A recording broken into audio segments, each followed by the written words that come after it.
the best there ever will be. You will rest in peace. Best on the Mic, featuring your hosts, Darnell the Playmaker Saleens, and from Sportsway, Dre Day. Best in the world.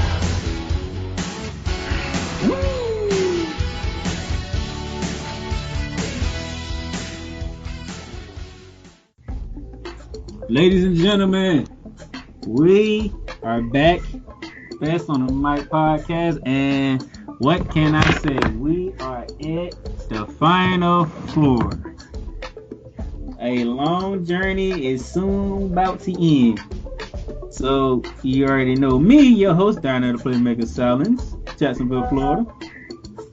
Out in Texas, my boy, Berryman of Texas, Alex Alcazar, what's going on?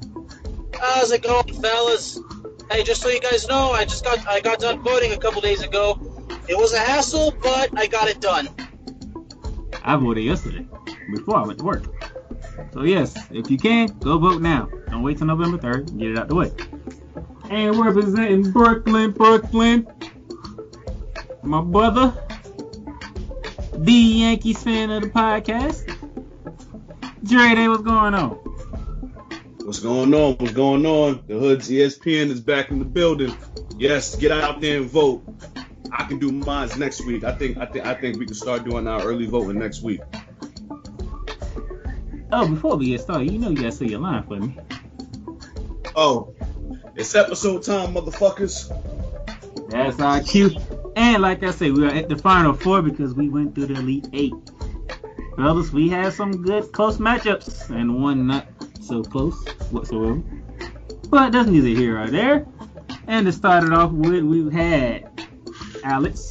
It was the Nature Boy Ric Flair. Woo! Versus the Hot Rod Roddy Piper. And it went the Nature Boy's way by a vote of 28-18. You know, this is just not right. It is not right at all.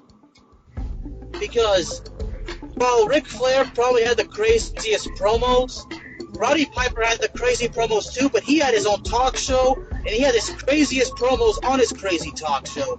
So Roddy Piper was unique, so I don't care when anyone says Roddy Piper should have won. He's the bigger heel. Dre, Ric Flair took care of his bracket. As expected. When you told me about the when you told me about the list, I said probably him and The Rock were probably going to be the two locks and handle their bracket and get to the Final Four. Hey, Ric Flair, winner of the Flair bracket. But I do have something to say about Ric Flair. This is actually a promo I was actually thinking about during this one. I need to ask you guys if you guys remember it. It was in 2005. It was when Ric Flair had actually turned face after Triple H attacked him with that sledgehammer. Do you guys remember when that happened? I don't even think I was watching at that time. Yes. Ric Flair cut a promo describing the incidents that happened in his real life, like when he got in the airplane crash that broke his back, when he got hit by lightning, like when he was trying to cut a promo telling Triple H, I may be old, but I'm not afraid of anything. Yes, I remember that promo. He was giving Triple H credit, but he reminded Triple H that this man is not done. And he had that bandage on his head, and he ripped the bandage off and started bleeding like a stuck pig. That's Nature Boy for you. Am I lying, Dre? That's Nature Boy for you. That's Ric Flair for you. I mean, Lord knows how many times that guy bled. A lot. Very a lot. Alright. Ric Flair wins the Flair bracket. Then we get to the next two of the Elite Eight. It was the Dusty Rhodes bracket. Mr. Dre, the American Dream Dusty Rhodes went against Stone Cold Steve Austin. And when I say it was a battle, it was a battle. By a vote of 13-10. The Texas Rattlesnakes, Stone Cold Steve Austin, took out the Dream. Dre, how you feeling? God bless the dead. American Dream, Dusty Rhodes. God bless the dead. But I'm kind of surprised that it was only 23 votes. I thought we might have got a little bit more, but I'm not shocked at the margin at how Stone Cold won. I'm not surprised. I mean, Dusty Rhodes, we've spoken about this a few times already. As far as great, top showsmen on that mic, and Dusty Rhodes was definitely one of them. Obviously we all follow NXT. He was pretty much he was very instrumental with a lot of those superstars and helping them cut their promos and teaching them how to do their promos. So, it wasn't surprising for me for him to get to the Elite Eight. And Austin is my guy. He's gonna be with me all the way to the end. So I'm kind of glad he won. But I wouldn't have been upset if Dusty Rhodes would have won. I would have respected it. If he was to lose to anyone, then Dusty Rhodes would have been the one that I wouldn't have had an issue with him losing. But he won, so Final Four, here we come. Very man. Well, Dre's absolutely right. There's a reason why Dusty Rhodes was teaching the young talent how to cut promos. It's not like Vince just randomly had a drawing and picked which veteran's going to do it. It doesn't work like that. But another reason is because, and we've talked about it before, guys, is that a lot of the fans today that know that we're doing this, they were not watching during the days of the NWA, Jim Crockett Promotions. Those were Dusty Rhodes and Ric Flair's big years. So that's the problem. A lot of us, and not many of them remember the Attitude Era very well, so it doesn't surprise us that the votes kind of got low, even though Stone Cold won. But for me, Stone Cold really, I remember watching him cut promos as a kid, and I loved him. Yeah, the American Dream. You can probably say Ric Flair and American Dream gave promos the spotlight that they needed. And then you get to the Attitude Era, and it just blew up with The Rock and Triple H and Stone Cold Steve Austin. Would y'all agree? Yes, absolutely. Dusty Rhodes couldn't complete his bracket. Stone Cold Steve Austin took the Dusty Rhodes bracket. Bearman, you called for the American Powers to fight again, and we was there for match 3. The Hogan bracket between Hulk Hogan and the Macho Man Randy Savage. Talk about. The funny thing is, I think me and Dre saw this coming. Because I vote 14-7. The Macho Man Randy Savage defeats Hulk Hogan. Well, I think this is purely my opinion, but here's one reason why I think Randy Savage won.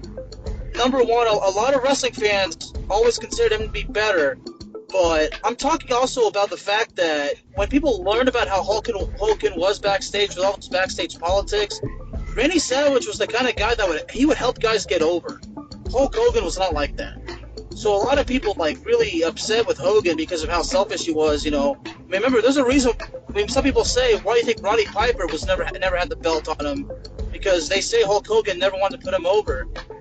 But at the same time, despite the backstage politics bullshit, Hulk Hogan did cut great promos. The ones I remember well, obviously, the ones I should say I did actually want to go back and see when I was watching it on the network would be his promos as the leader of the NWO. Because I feel like the ones when he was the babyface in the 80s, it was always the same thing. Say your prayers, eat your vitamins, It was the same. It was always the same thing. Go ahead, Dre, before I hop in. I'm just glad Hogan is gone. I'm surprised he got this far, but he's not in the Final Four. The Macho Man took him out. Ooh, yeah! Dang it! You know, I'm gonna say this, Alex. I hear where you're coming from, because me and Dre was talking about this on the last podcast. Where Bill was talking. A lot of people don't like Hogan, so Hogan might get beat by Macho Man, right? Yep. You know what I did? I listened to some Macho Man promos, Dre. His voice captioned you. Yeah, I'm not gonna say Macho Man was because people don't like Hulk Hogan. When Macho Man speaks, you're a captive. I listened to like 3 promos of Macho Man. I'm saying like, when he speaks, you're captivated. His voice caps you. Nobody. Y'all know I love The Rock. John Cena did his thing. Nobody can talk like Macho Man. I mean, that's a fact. And it's like, yo, I gotta give it up. Macho Man deserved that one. So he's off to the Final Four, where he deserves to be. I gotta give it to him. Macho Man Randy Savage takes the Hogan bracket. And then that brings us to one bracket left. Now, if you listen to me tallying up the scores, you kind of figure how this last one kind of went, because it was WrestleMania 28 and 29 all over again. But this time, the winner of this one wins the Rock bracket and advances to the Final Four. It was The Rock versus John Cena. If you was looking for a blowout, this was the matchup for you. I'm just gonna say 28-2 because I'm pretty sure you know who already won. Cena was better off getting eliminated.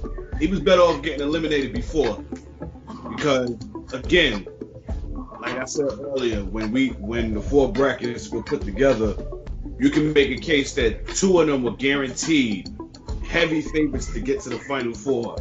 And being that Cena was in the same bracket with The Rock, if he was to get to the Elite 8 against The Rock, it would be a landslide victory for The Rock. What was the score again? 28-2. Out. Dang. Well, it does not surprise me one bit that the People's Champ won, because, I spoke about this before. You have to go through the evolution of the characters that the guys had. The Rock, had the Rocky Maivia character before he went to the Nation of Domination, eventually becoming the leader. It was during his time as the leader of the Nation, that's where his promo skills really got better. And they only got better when he became the corporate champion, and then became the People's Champion, and then had the Hollywood heel character. So after everything The Rock's done and all of his characters, everybody remembers something. Like, obviously, you guys know, my favorite Rock heel promo is obviously the famous one in Toronto. You guys know which one I'm talking about.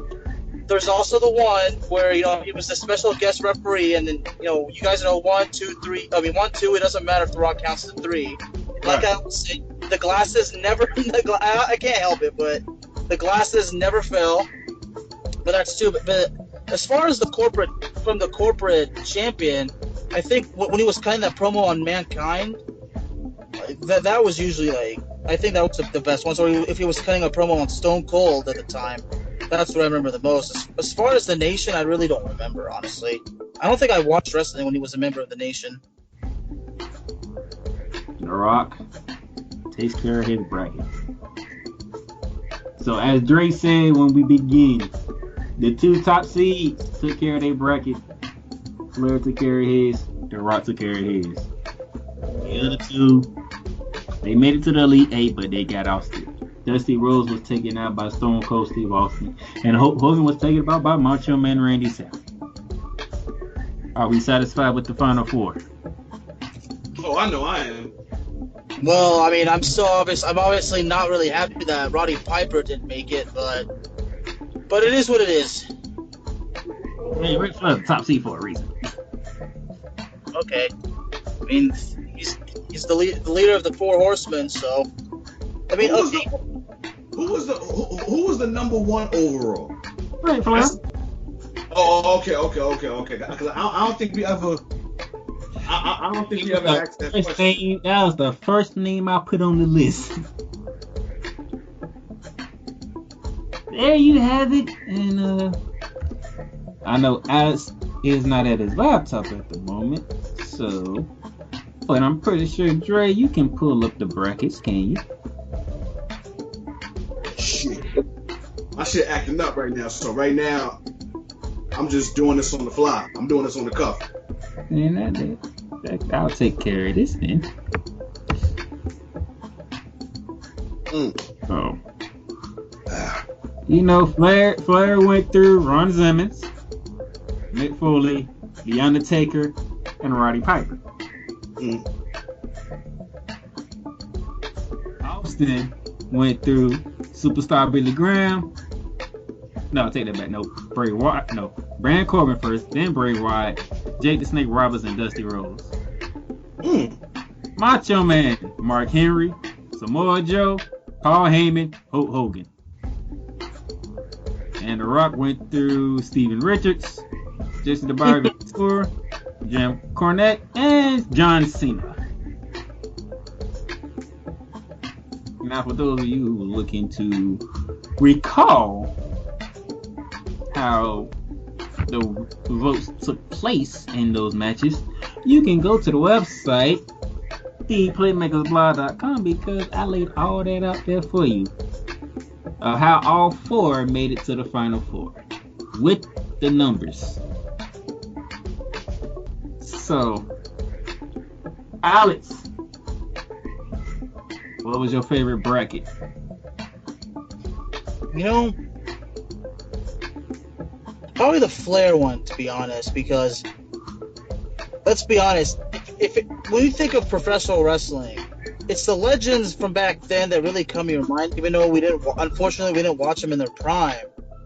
At least, for me, the Attitude Era, really, that's where I came in the picture, but I've gone back and watched tapes, but you gotta like the authenticity of the brackets when they have a name from when wrestling was actually huge. I mean, WWE compared to what it was today, you can't even compare it. It's horrible today. I mean, I don't know if you guys are enjoying the content they're promoting now, but I mean, I sure as hell, I'm not really, but I'm not even gonna lie to you. I'm not even gonna hold you. I'm hardly even tuned in. And if I am, it's only SmackDown.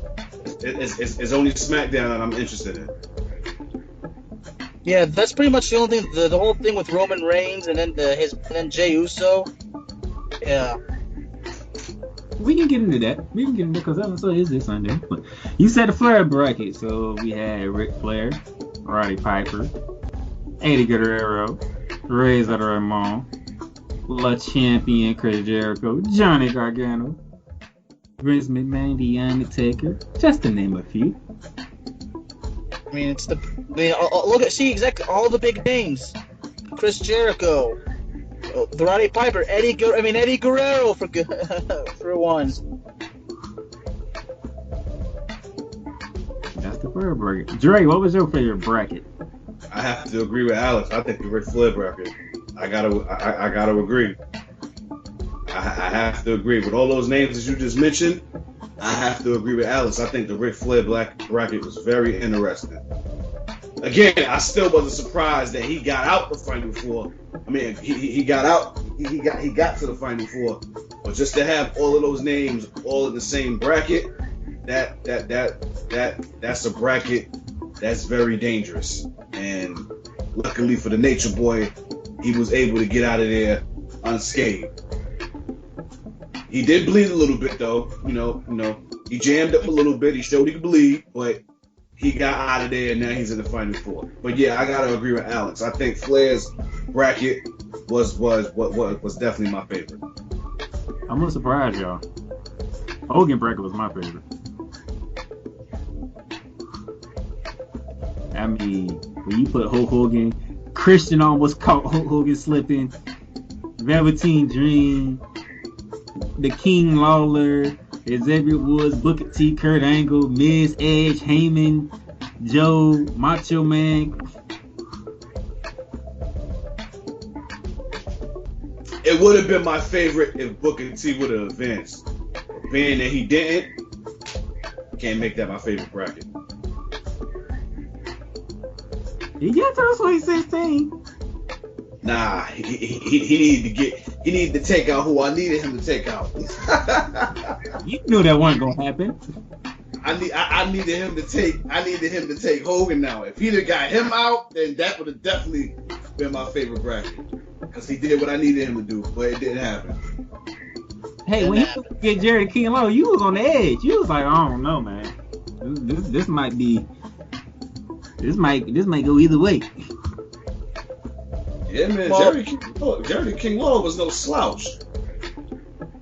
I mean, what we know about Jerry Lawler is from the commentary. I mean, during the days, his big years was when wrestling was a regional thing. Like, he was wrestling in Tennessee and all those other territories. So, I mean, it's probably extremely hard to go find tape of him, find all those old tapes. I mean, technically videos if they're on YouTube, but since we're using the old school term, I mean, to find Jerry Lawler's tapes from back then, you can't find them on YouTube. At least not in good quality. Yeah, that's just how old Jerry Lawler is. Career that started like back in 1970. Alright. You guys love the fair bracket? Sounds good. Now we get to the final four. On one side, since my man Alex is the historian of the group, the Nature Boy Ric Flair, Macho Man Randy Savage.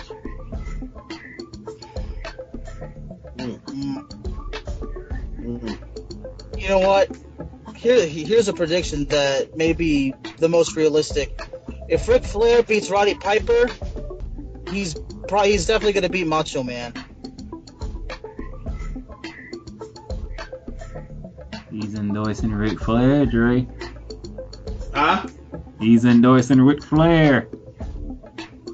Let's see. He wasn't the overall number C for nothing. He wasn't. He wasn't the number one. He wasn't the number one over. He wasn't the number one seed for nothing. So I can definitely see Flair getting the dub in this and getting to the title match. I mean, it's like I said, if he beats Roddy Piper, then you know what? I mean, he's probably more than capable of beating Macho Man. Do y'all know which WrestleMania we're talking about here? What about what? Ric Flair and Macho Man faced each other at WrestleMania. They did? Which one? It wasn't the first. Yeah, which one was it? WrestleMania 8. Wow, I was gonna say 7. Ric Flair was the champ and Macho Man was the challenger. And by the way, this will give you a hint of what was going on. Miss Elizabeth was in the middle of it. Who won that match? Macho Man became world champion. Was he a heel? Was he a heel at the time? Ric Flair was the heel. Okay. Because Ric Flair brought up some old photos of him and Miss Elizabeth together, and was using it on Macho Man. She was mine before she was yours. So Miss Elizabeth was on Space Mountain.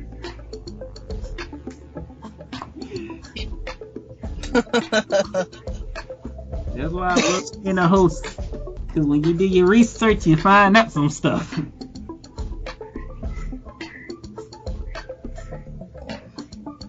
Yes, WrestleMania 8 rematch, where history repeats itself. We will see. And then, Mr. Dre. Do I even need to tell you the other side of this?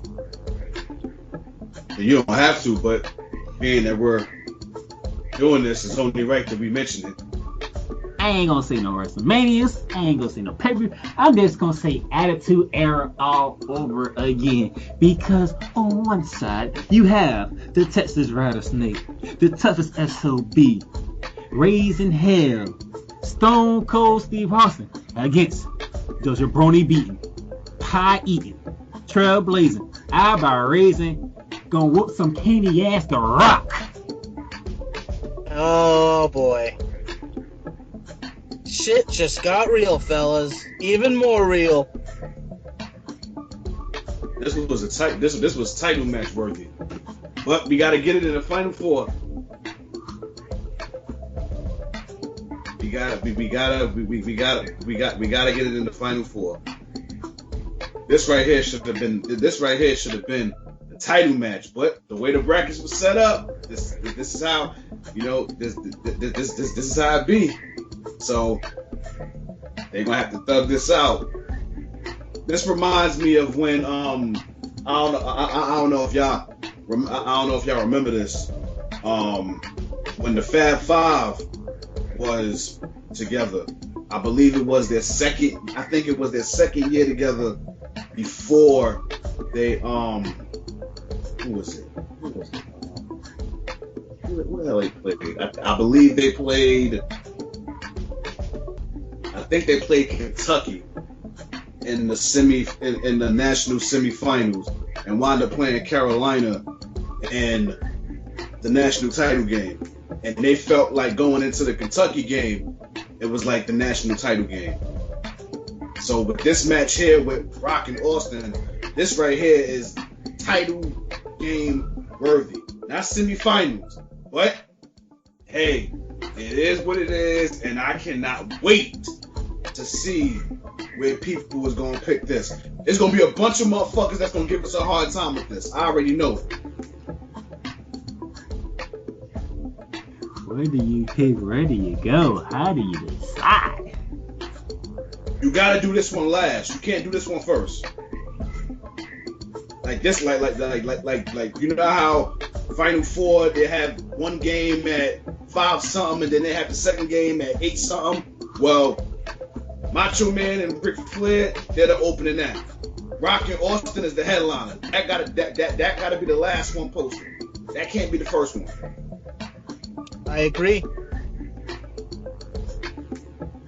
This is gonna be fun. Oh my! I'm torn. I'm torn. I really don't know where this is going. I honestly do not know where this is going. We're talking about one of the greatest rivalries in wrestling history. Definitely top 5. Definitely. At least for me. I mean, for me, it's definitely top 5. Who knows? Hell, who knows? It might even crack my top 3. I mean, I can't even decide who's the favorite. I can't. I just can't do it. Well, the favorite for me, just being because of his seeding, I'll say The Rock, because he was the number 1 seed. He was number 1 in his bracket. Austin was what? Number 2 in his? He was 3. Oh shit. Oh, so yeah. Just off the seeding, I'm gonna give The Rock the benefit of the doubt and say he's the favorite because he was number 1 in his ranking. I mean, in his bracket. So obviously he was number 1 in his bracket, and I'm quite sure he was higher than Austin overall with the ranking. So yeah, for that I'll give the edge to The Rock. I'll say he's the favorite. That gives it more of a reason for Austin to stomp a mud hole in him and walk him dry and get to this title match. He already did it twice out of 3 times. That's the part I don't like. Yeah. Stone Cold's 2-1 against The Rock at WrestleMania. But he lost. The last time they went at it, Stone Cold lost. But you know what? It took 4 rock bottoms to beat him. Come on out here, Rod. Let me shake your hand. I know it's Rock Appreciation, man. I just want to shake your hand like a man. Can't wait. That's when nobody knew he was done for the career. Thanks to Eric freaking Bischoff. No. So that was Austin's last match. Yeah, it was. Yeah. It's just the way the match itself went. It really was. I mean, it was really a highlight of those guys' career, of their history. And then the way it ended, when Rock was talking to Austin and basically, thanking him or whatever. I remember Earl Hebner was trying to intervene, and I think The Rock pushed him and like, yo, get the fuck out the way. Like, I'm talking to him right now. We have our final four. It's gonna be interesting to see how this goes. Do we go with the Rolex wearing, diamond ring wearing, kiss stealing, villain dealing son of a gun with Flair? Or the Michael Jamin, Randy Savage, the cream of the crop. The cream always rises. And on the other side, will it be that's the bottom line because Stone Cold said so? Or will The Rock turn that microphone, shine it up real nice, and stick it straight up Steve Austin's ass?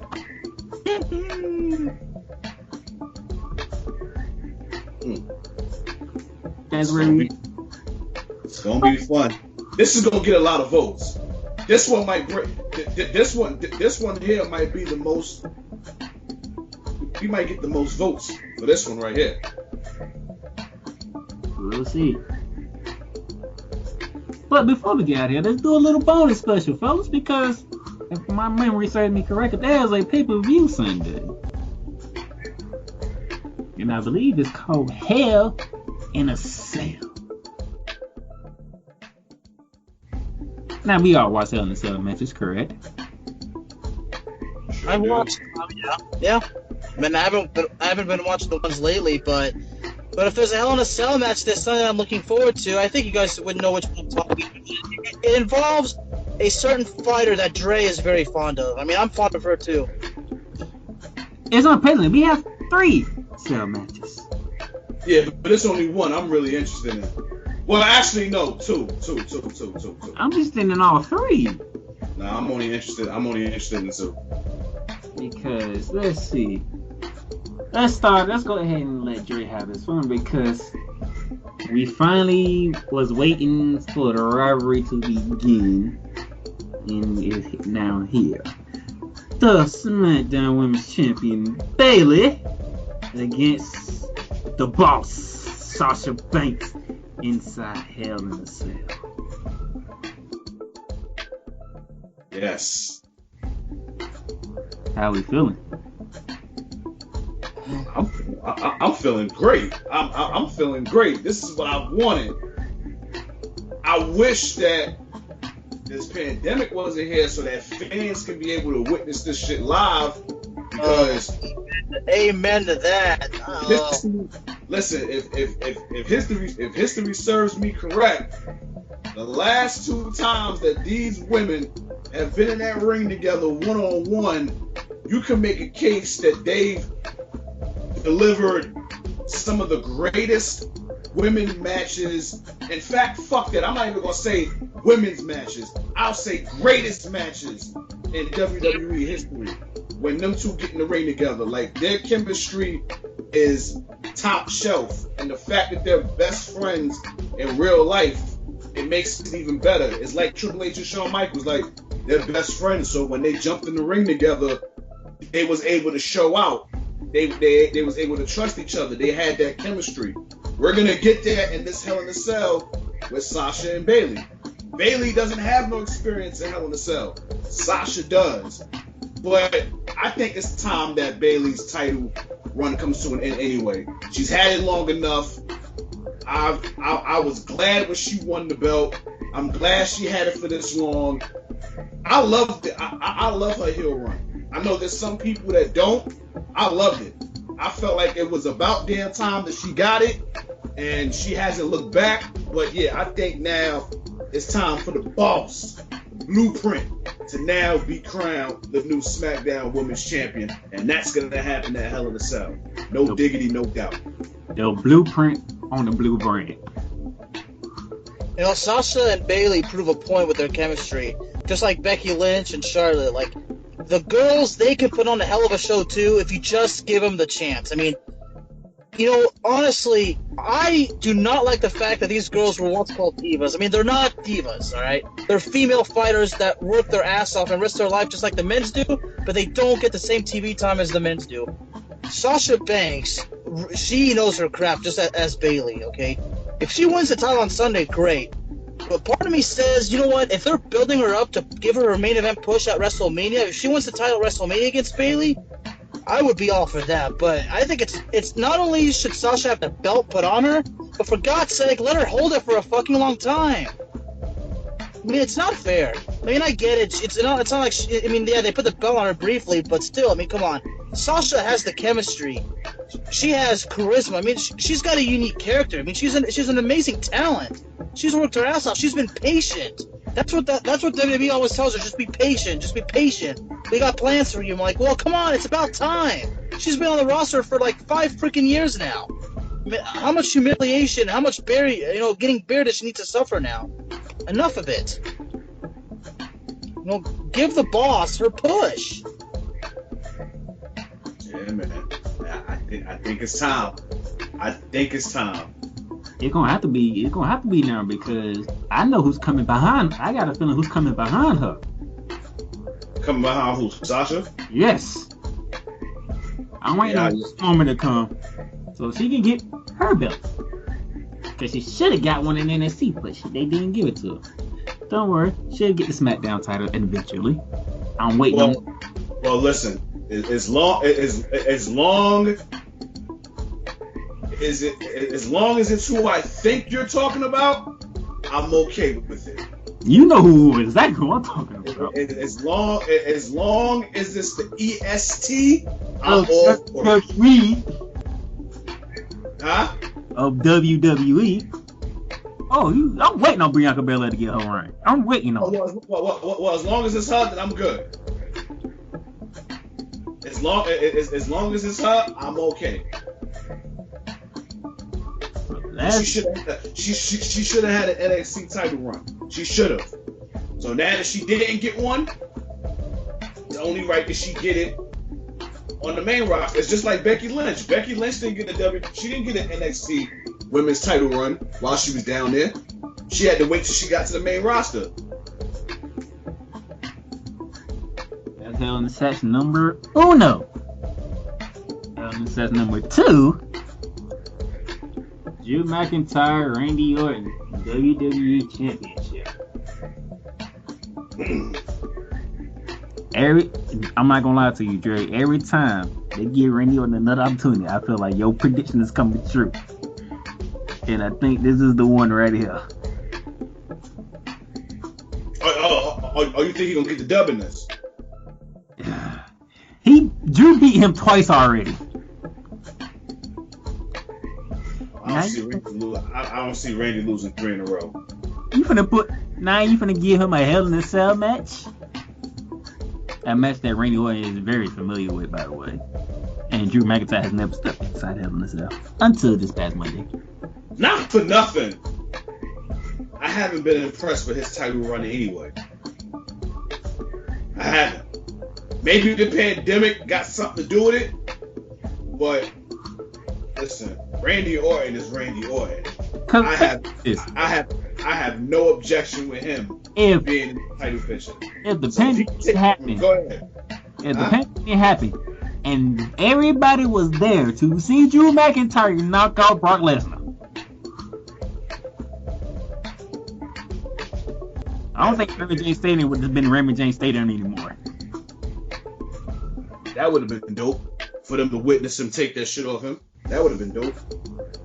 Yeah, the fucking pandemic had to ruin it. Yeah, it ruined a lot of shit. Yeah, it fucked up a lot of shit. I enjoyed Drew McIntyre's run as champion. But now, you finna get Randy another shot. I'm like, at some point, y'all finna put it on Randy. You know what I mean? Third time the charm. Ain't that what they say? Now we doing Hell in a Cell. I really don't see him lose. I mean, if he lose, then he must be going on a hell of a. If RKO is going to lose, he must be going on a hell of a vacation after this. Gotta be.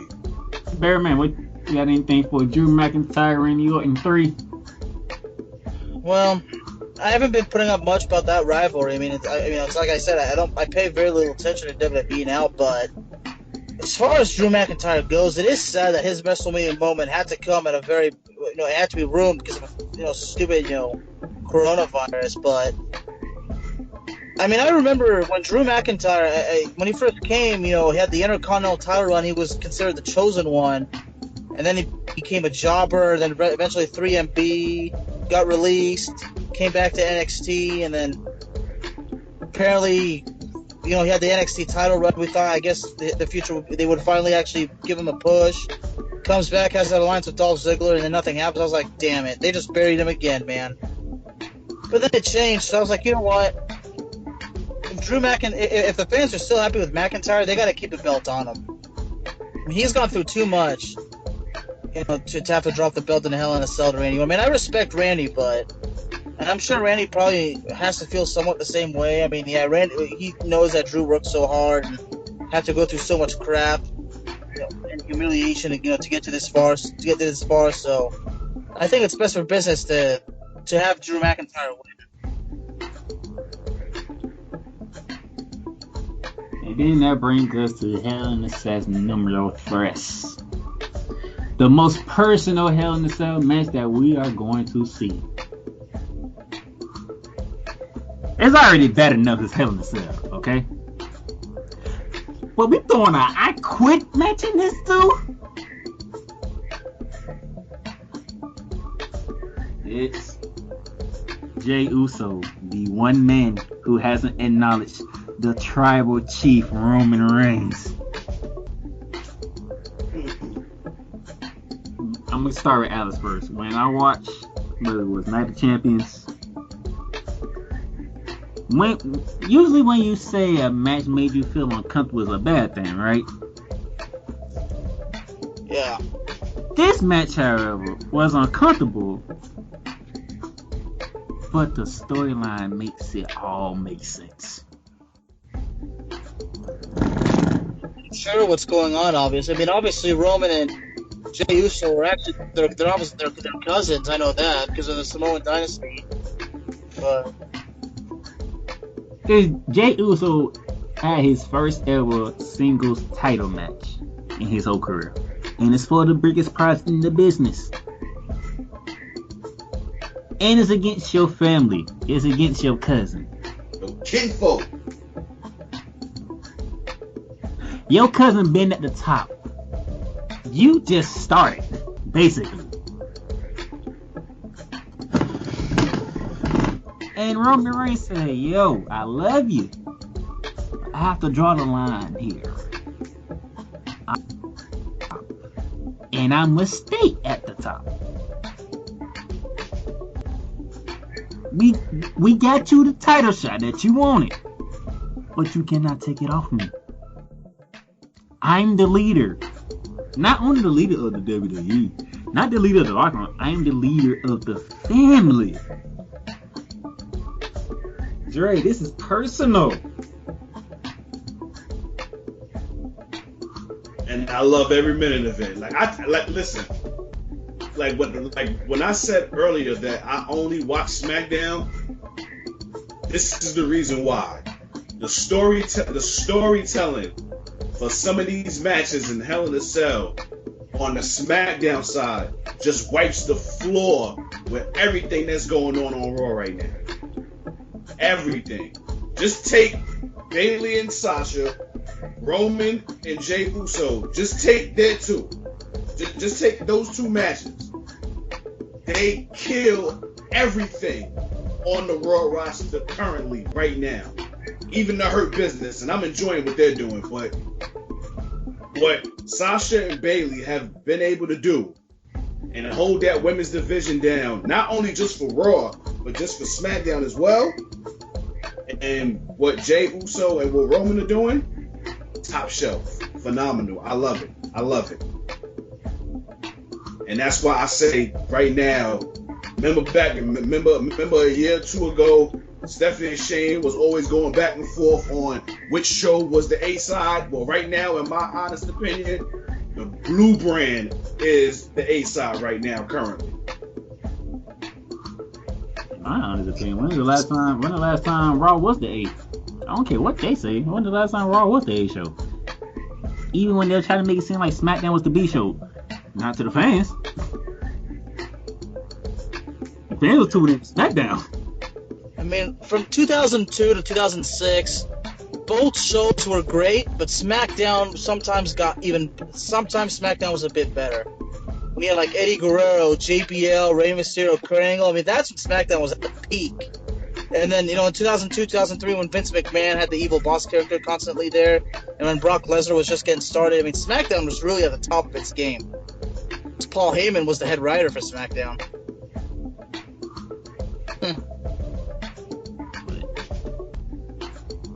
3 Hell in a Cell matches. Unprecedented. 2 of them personal. No, I'll take that back. All 3 of them personal. Yeah, all 3 of them. Yeah. I'll say all 3 of them are personal. All 3 of them personal. Because what happened to Randy Orton that night of Champion was funny. It was funny as hell to me. Yeah, all 3 of them are personal. But when you throw a Hell in a Cell I Quit match, Alex, when you and Chris Reyes do y'all show, I get to the I Quit matches, y'all can throw this in there. I'm pretty sure Rexy's gonna want to do just that. Cause this is a first, a stipulation on top of a stipulation. First of all, Hell in a Cell is already brutal by itself. Now I don't need to pin you, I don't need to submit you, I just need to beat the hell out of you till you say I quit. And all 3 of us are males, and we know that's like the most damning phrase that can come out your mouth. I quit. Can't wait. Cannot wait. And I don't work this weekend either, so I'll definitely be watching. I'll definitely be tuned in. I'll be getting out just in time for it. I might get off early. Who knows? But there you have it. Gave you some Hell in a Cell talk after we did what we needed to do first and foremost and get you ready for the Final 4. One more time. Alex, what's one of our Final 4 matches? Stone Cold versus The Rock. Drake, what's our other one? Old Nature Boy Ric Flair against the Macho Man Randy Savage. Y'all be ready. 2 matches. Who's going to get to the title game? Who's going to get to that championship round? We'll find out soon enough. Until then, out in Texas, Fairman of Texas, catch him if you're a Cowboys fan because he's killing Cowboys talk. My goodness. It's all about proving a point. I'm doing what those radios don't freaking do, man. I'm just telling you like it is. I'm not going to sugarcoat nothing. This team's awful. I don't even see it. Oh, okay.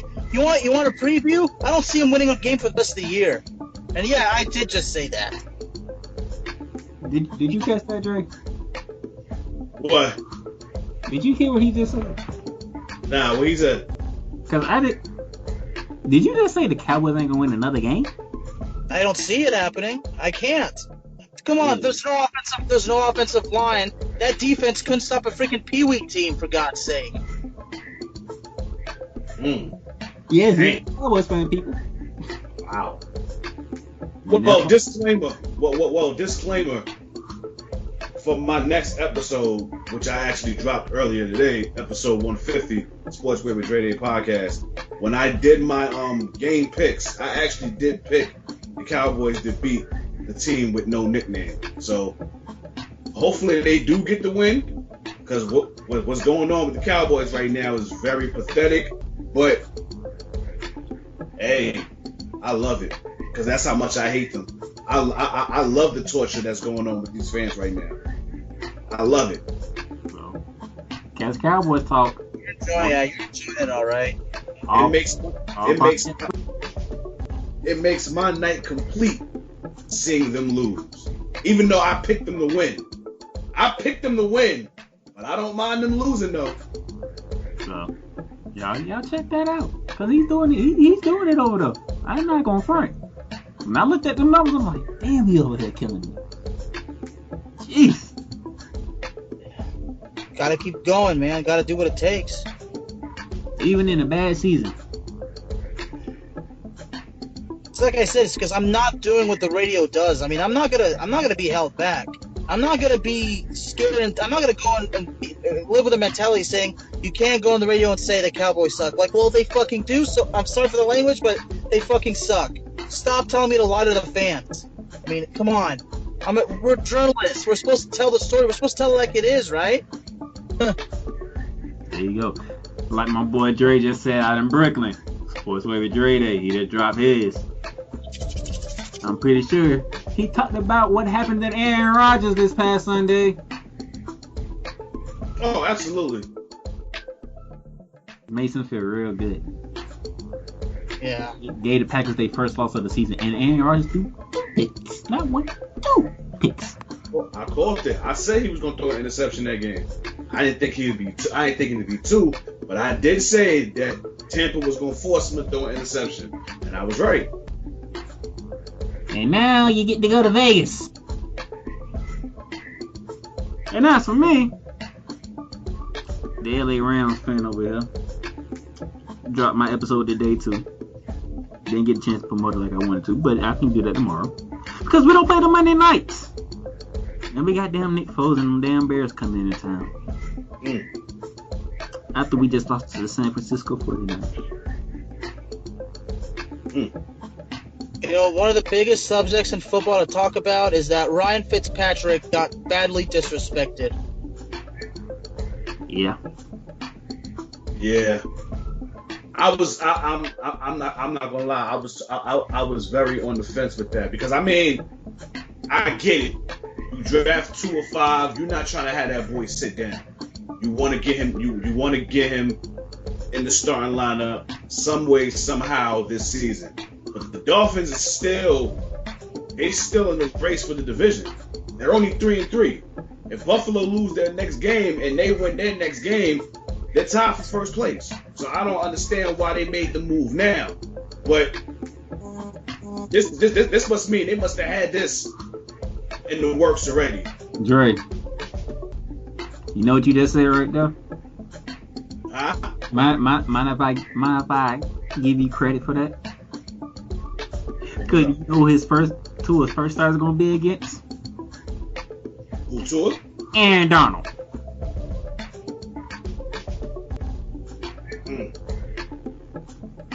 So once we get done with Chicago on Monday night, we get to take the trip to South Beach and welcome to the NFL properly. Yeah, this might have been a bad idea. This might have been a bad idea for them to make this move now. If it was later on in the season and they had no business making the playoffs, like what? They're 6 games in. Let's say they was 1-5. Then I in this move, but not yet because they still got a chance to win the division. And I ain't the biggest Fitzpatrick fan, but if it ain't broke, don't fix it. They got 3 wins, and he had something to do with those 3 wins. But again, I mean, if you draft somebody that high, you're not trying to have that boy sit down all year. And they say that he's fully healed, so hey, I guess that's why they're in the front office and I'm not. Well, I just gave y'all a preview of what the next Ramsey talk will be about. So, y'all can look forward to that next week.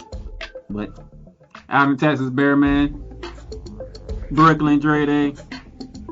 Yeah. Right here in Florida. We will catch y'all next time as we prepare for the championship round.